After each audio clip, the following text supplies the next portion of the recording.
a bit in line with the previous question. Franklin Roosevelt said of Anastasio Somoza, the then dictator of Nicaragua, "He may be a son of a bitch, but he's our son of a bitch." This was before the Cold War, and the United States backed the Somoza family for 40 years. Now, the United States has had a track of supporting strategic allies that are sometimes not in their best interest in the broader sense of it.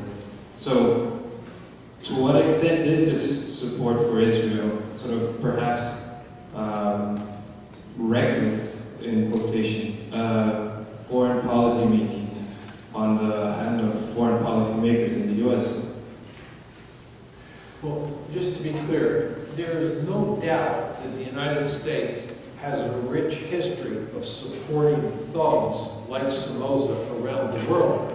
And as one of the original questioners up on my left said at the very beginning, it's quite clear that we have supported, we meaning the Americans, have supported dictators in the Arab and Islamic world.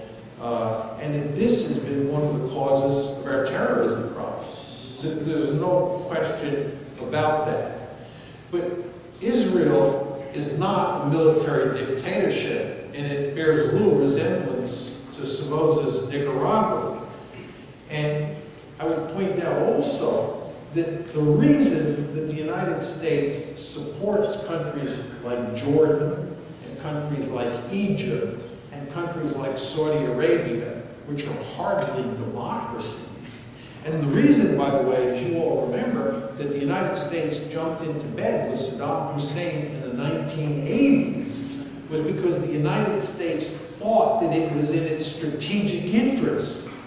This was a case where strategic considerations, so the policymakers thought at the time, outweighed moral considerations. The argument that I'm making with regard to Israel is that, if anything, the balance between moral considerations and strategic considerations points in the other direction. The main reason I believe that the United States should support the existence of Israel, not its policies in the occupied territories, is largely moral. It's not strategic. And in fact, by supporting the United States so staunchly since 1967, the United States has done damage to itself because, again, this relationship is not, this special relationship is not in America's strategic interest.